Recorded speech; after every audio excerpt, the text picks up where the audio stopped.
So now we're going into fermentation, and basically what we're doing is we're taking all these tobaccos and making basically like a puzzle. We take these hands, and when we put them together, what we're going to do is we're going to stack them around. Every Pilon has a clinical card or a chart, just like when in the old days when you were in the hospital, and that chart sits on top of the Pilon, and it tells us exactly where the tobacco came from, what region, whether it be the Jalapa Valley, the Condega Valley, or the Esteli Valley. And it's also going to tell us the weight, the priming or the cut, whether it was seco, viso, ligero, the farm, and also even the lot number, because every lot has a different flavor because of the ground components.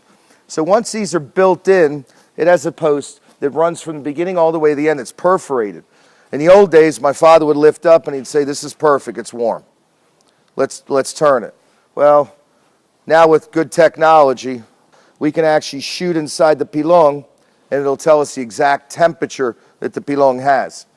Once this Pilon hits about 100 to 103 degrees, we're going to take this and we're going to shake this out to dissipate all the heat. And guess what we're going to do? We're going to reconstruct this Pilon again, but totally different.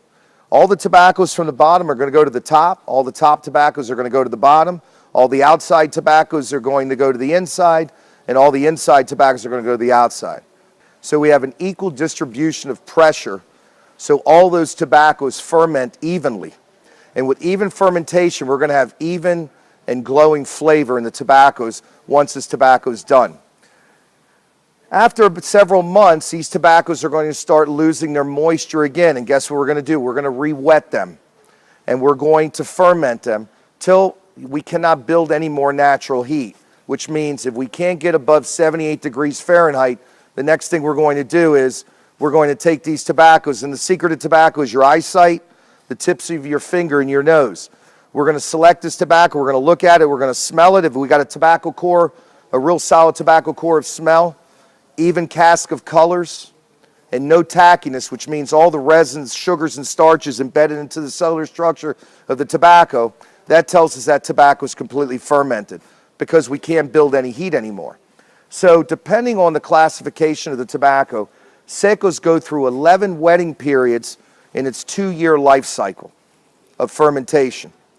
Visos that take approximately almost 3 years get up to 17 wetting periods, and ligeros will be wet 24 times or 24 times prior to being fermented. So what happens is every time this Pilon gets reconstructed, it's going to go in different positions each and every time in the opposite way it was before, so we can have that equal distribution of pressure. I wish you guys could be here and smell this tobacco. This tobacco here comes from the Jalapa Valley, and this tobacco has a very high sugar content, and it really smells almost like honey wheat bread and almost like a red wine that's natural to the tobacco because of its high sugar and mineral content that we have up in the Jalapa Valley. And the smell is really wonderful. And we're gonna really look at this tobacco daily. That chart basically is going to give us the temperatures every single day of what these tobaccos are going to do. And we're going to check these every single day with this laser. And when this tobacco needs to be turned is when we're going to turn it. So this is how we ferment and case or wet all our filler tobaccos. Next, what we're going to do is we're going to show you how we do our binder tobaccos, which is basically a wrapper that didn't make grade. And at the same token, we're going to show you the wrapper tobacco and how we ferment it. Just to let you know, the binder is basically the leaf that holds the bunch or the blend, and the outer leaf is the wrapper leaf. So you have seco, viso, ligero in your filler blend. Some you have light, some medium, some strong, depending on the blend or dosage you're going to make. The binder is also going to produce flavor. And finally, the outer dress, the wrapper. We're going to show you how we ferment binders and wrappers and how we prepare them differently from using the sprinkler system, so we don't have any chance of any water droplets ever hitting that tobacco. So we're going to go next and show you wrappers and binders.